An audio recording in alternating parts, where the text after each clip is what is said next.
My name is Ted Loder, and I'm a professor of earth sciences and the Institute for the Study of Earth, Oceans, and Space at the University of New Hampshire. I've been there since 1972. I'm professionally an oceanographer and mostly dealing with the chemical aspects of the oceans and the coastal zone.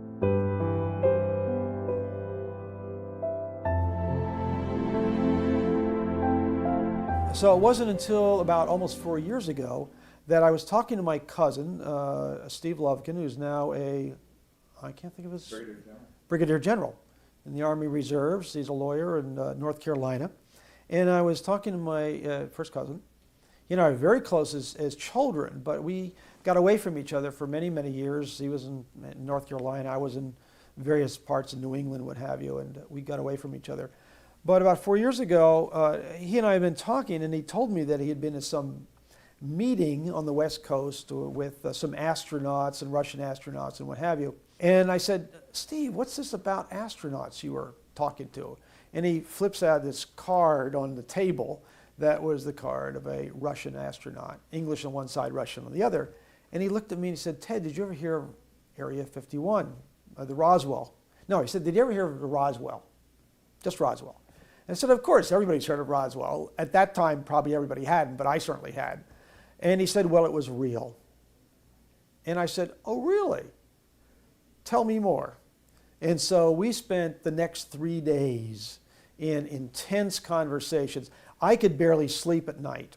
When my cousin sat there and told me the things that he had known, the people he'd talked to, and everything else, and he was in the White House during Eisenhower's administration. He had top secret clearance, and he was in cryptography. He worked on Project Blue Book for a period of time. He saw material from the Roswell crash, and he had no reason to lie to me at all. He's my cousin. I mean, we're best friends for all of our childhood, and it just no reason at all. And all this, he told me all this. And so I didn't have to go through the long doubting period that most people do. Here was somebody who was an inside person telling me this stuff was real. So within a matter of probably hours or something, I was absolutely convinced that what he was telling me was real, and now I had to sort of sort it out. And I spent, during those first few nights when I was there, I must admit, I spent a lot of time at night lying in bed saying, oh my God, it's real. What are the implications? In other words, I didn't get hung up on the real stuff. I said, what are the implications? If this is real, then therefore that, etc. And so I realized even at that time that if this is real, this is probably the single most important thing on this planet today. And the depressing thing is that they're already available, there is already knowledge of how these things function, and it's not available to our society. And that has me extremely annoyed, not so much from a personal point of view, but from a societal point of view. And I was flying down on the airplane just today, and sitting there in this airplane thinking about, here we are flying on this fossil fuel driven device using technology that's just an extension of the Wright brothers almost 100 years ago. Within just a couple of years, it's going to be 100 years since we've been driving fossil fuel driven airplanes, and yet the technology I now know has existed for almost 50 years or about 50 years and has probably been usable in terms of a craft for maybe 40, 45 years or maybe 50 years. I don't know exactly when. And here I am still flying in this thing. I'm an oceanographer, and I work with the environment extensively. I teach classes about the environment, at different aspects of the environment. And I realize and I see how much is going on with the environment that doesn't have to go on. So, and I realize that some of the technologies that the ETs, if you will, or the craft represent are technologies that could help us. They can also be used for defense purposes or military purposes as well, but like the old saying goes, a knife can cut or it can spread butter, the same holds with technology, and there's no, it's ridiculous to hold back the technology. And the depressing thing is that the knowledge of this, which is kind of the single biggest piece of knowledge there is, that we are not alone in the universe, and that we are actually a member of a family of if you will, nations or peoples throughout the universe, and that we're not alone is amazing. It's gonna alter the way we view ourselves on Earth forevermore. And so that's why I realized this was so incredibly important. And the argument that people can't handle it and all this sort of thing, I don't think it flies at all. I've talked to a lot of people about this, and I've never seen anybody go off the deep end when I've told them what I know. The meeting my cousin was at was, as I understand it, because this is a few years ago we talked about it, but as I understand it, the CSETI group, the Center for the Study of Extraterrestrial Intelligence group that Dr. Greer heads, had put together a group of scientists, former astronauts, both and cosmonauts, so they're both American and Russian, and a number of military people and some civilian people who knew that the subject was real. And as I understood it, they had gotten together, held a meeting to discuss the implications of the disclosure of this information and how to get this information out to the world public. And so my cousin was there as one of the witnesses, one of the people who knew the subject was real, knew that Eisenhower knew it was real, because as I understood it, his direct boss at the White House was the one who briefed Eisenhower on what was happening in the UFO field. And my cousin was aware of what was going on. And my cousin had met Eisenhower a number of times and what have you. But I decided that I wouldn't go public, if you will, about this until I saw something that was absolutely in my face, seen by multiple witnesses, and there could be no argument. And it was, that happened for me, and everybody kind of remembers their first time, if you will.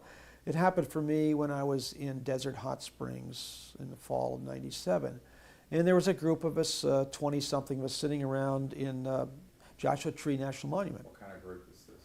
This is a CSETI training group led by Dr. Greer, and we were out in the field observing and trying to observe and see craft of some sort. And it happened to be a rather full moon, or pretty much of a full moon evening.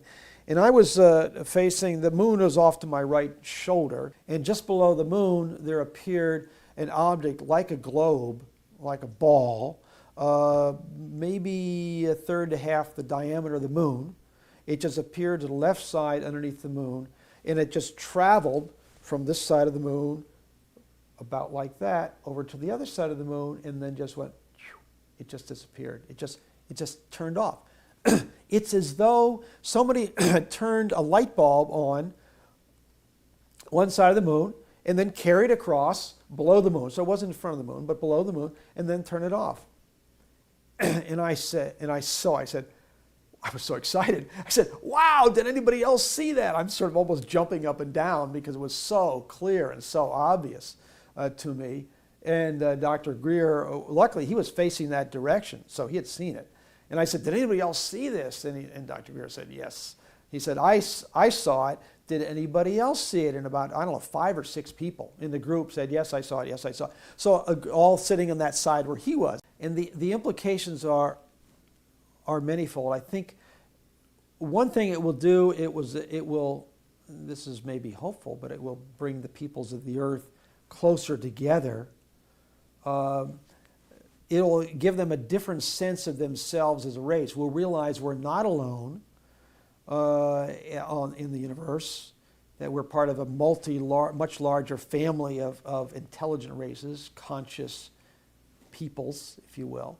And I think also there's going to be some major technological implications as well. Because the first question, and this is probably one of the major reasons why this topic has been kept quiet so long, the first question that one might ask, even the man or woman on the street is going to ask, well, if there are these peoples from other planets and they're here visiting us, how did they get here? Did they have to come at the speed of light and take 4 to hundreds of years to get here, even at the speed of light, or did they come using some other technology? Well, they're going to find out, of course, that they're using some other technology, and they don't have to travel at the speed of light. They travel at superluminal speeds, semi-instantaneously, if you want to put it in those sort of terms. And so that at that point, you're going to say, holy mackerel, these technologies could, if used in a peaceful way, benefit our Earth civilization in a major way.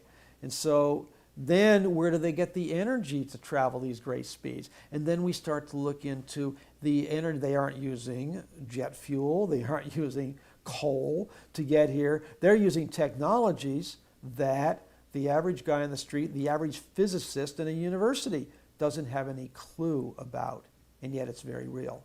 So the implications are for hopefully a planetary society that does not, can go beyond the coal and oil and those aspects. In fact, one of the major problems I've seen and talked about for years on our planet is that this planet is basically offering its people a several hundred, maybe about 100-year, 150-year window to develop new technologies. There's about 150 years, you can argue the numbers of coal and fossil fuels on this planet that have been laid down over hundreds of millions of years. We have a very short time to go from burning wood to oil and coal and nuclear to a sustainable energy. And if we blow it because we haven't gotten our act together, we're toast. And I said I was appointed by the governor of the state to attend a congressional briefing, a closed congressional briefing on this topic with people like Edgar Mitchell speaking about the reality of this and what have you. And they say, oh, really? Tell me more. So that's one reaction of my scientific colleagues on a one-to-one basis. Part of this gentleman's problems was he was a civilian but had done a lot of work with NASA on a lot of committees and what have you. And I think his problem was the fact that he hadn't heard about this as being a real subject.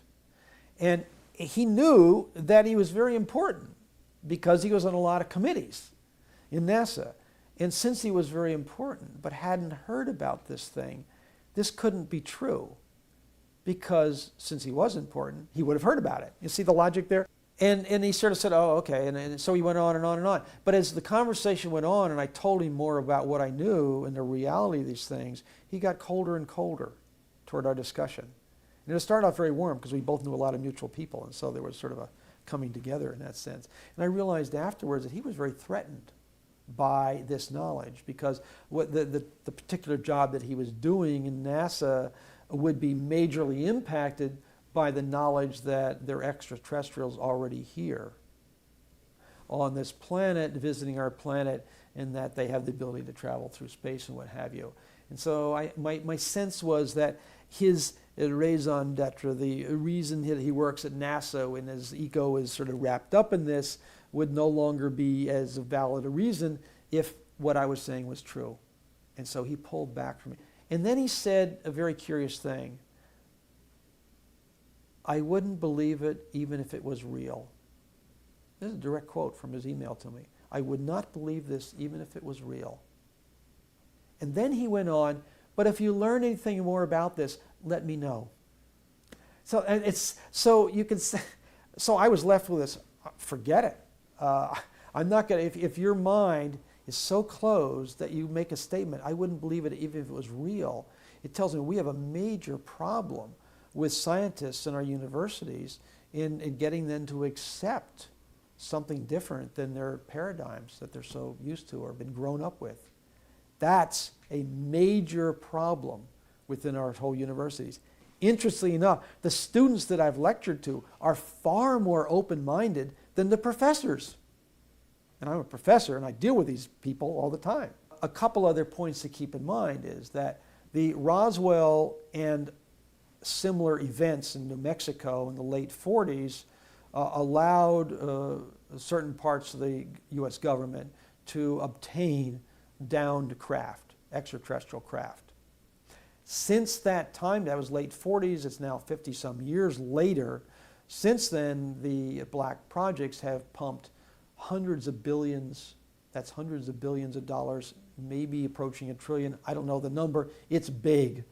It's bigger than Bill Gates, has pumped these untold billions of dollars into researching the technologies, reverse engineering these technologies such as anti-gravity, and space travel and a whole bunch of technologies that are associated with extraterrestrial technologies allowing these space travel to occur, and other aspects of that.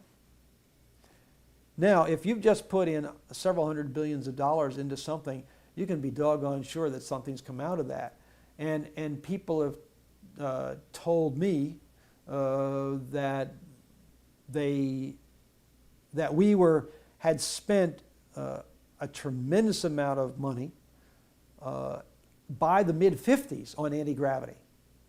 There's anti-gravity literature in the public domain, and there's a tremendous amount going on there. So I've heard from a number of different quarters that we have anti-gravity techniques actually in craft that can fly as discs. In fact, it is my sense of things from a number of different sources that the vast majority of extraterrestrial, quote, extraterrestrial craft that people observe in the United States and other parts of the world are not extraterrestrial. They're actually our military or our covert black ops people. That these are fully reverse engineered. I've seen what are sometimes known as alien reproduction vehicles, ARVs. These are craft that have been reverse engineered, and I've seen some. I saw a craft a few years ago, which I thought at the time was extraterrestrial. At this point, I mean, you can't tell when they're in the distance, but at this point, I think probably it was a V-shaped craft heading down the Santa Barbara Channel, witnessed by somebody else, both of us, night vision, $1,500 night vision scope. And this craft was traveling between 4,000 and 8,000 miles an hour down the Santa Barbara Channel. And Tony Craddock and I witnessed this with night vision. Both of us had night vision. We both saw it at the same time. And it was hauling. And I thought it was extra. There was a disc escorted by jets in Sedona 2 years ago. That's and I was thinking exactly the one I was thinking of. In Sedona 2 years ago, when I was there with a whole group of CSETI people again, we saw an alien reproduction vehicle escorted by jets, U.S. jets, flying with this object that was acting totally different than the jets. It was silent. It was moving differently than the jets. I know CSETI is to try to get the federal government, i.e. our both legislative and executive branches, to come to grips with this in a public manner, to get the Senate or the House, congressional branches to hold hearings on the subject to get it out. That doesn't seem to be happening. They seem to be scared to death of it, and for all kinds of reasons that politicians are scared of anything dangerous. They seem to be scared to death of it. I had serious hopes that the executive branch might be willing to come out with this, but I've actually asked questions of Al Gore in the public forum about this. I know that President Clinton has received briefings on this information. He knows it's real, but he hasn't been willing to come forth as well. So as a scientist and one who knows this subject is real, I've talked to my legislators, I've talked to my classes, I've talked to my students, and I think very personally that people who know this subject is real owe it to our society and to our planet to come forth and speak out about this.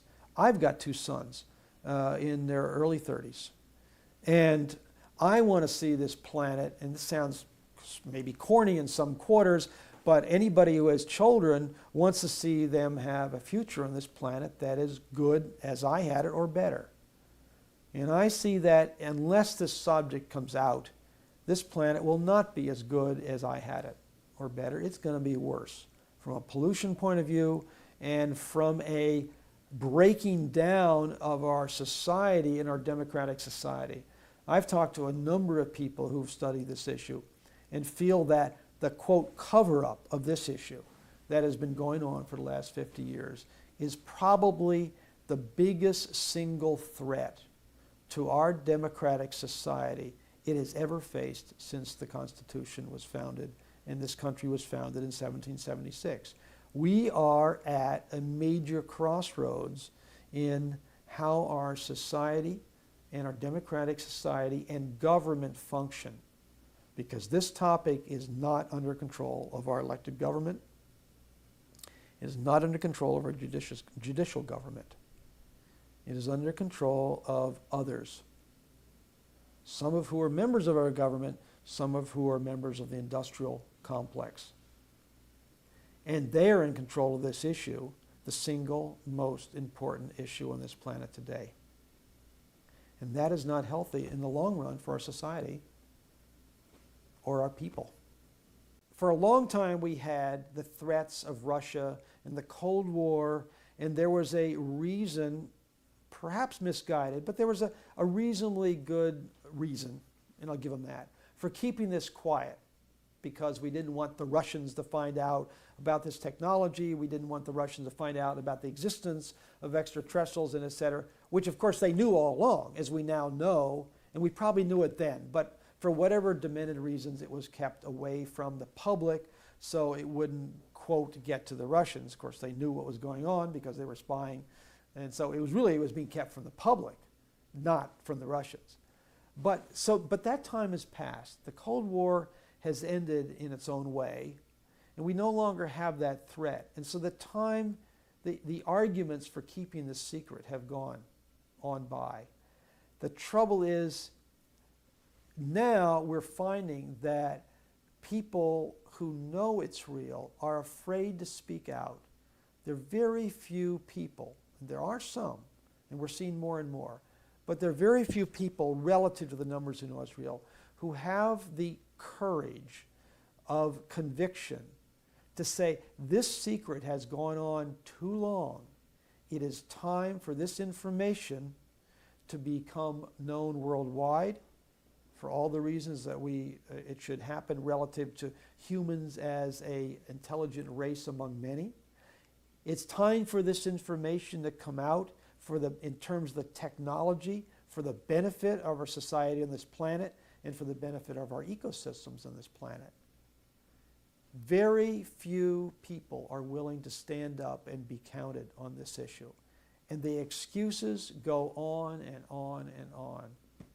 And we talk to our senators, our representatives, and they'll come up with any excuse in the book to face this fairly in front of them and say, I'm going to do something about it. And that's why there are only a few of us, and I count myself as one of them, who are willing to stand up and say this topic is real. We need to talk about it openly, and we need to move on into that. Because this is keeping us as a world society, a planetary society, it's keeping us down. It's preventing us from moving on as a planetary society.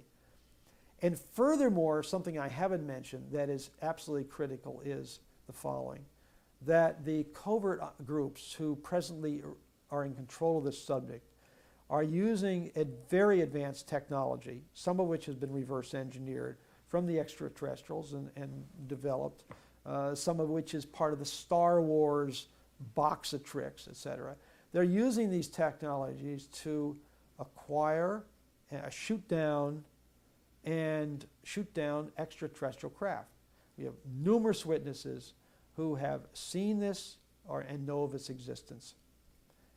This means that there's a small group of people on this planet who are literally declaring interplanetary war with extraterrestrials who have literally come to this planet to observe and ultimately to help mankind. This is an untenable situation for the peoples of this planet to be in. And extremely disturbing to me and all of us who are aware of this fact. That alone is enough reason to make this public and to try to get people to be concerned about it. I've seen it on many films, different shapes, different positions. And this piqued my curiosity with regards to UFOs. I had heard of the crash down in New Mexico. I have seen the maneuvers.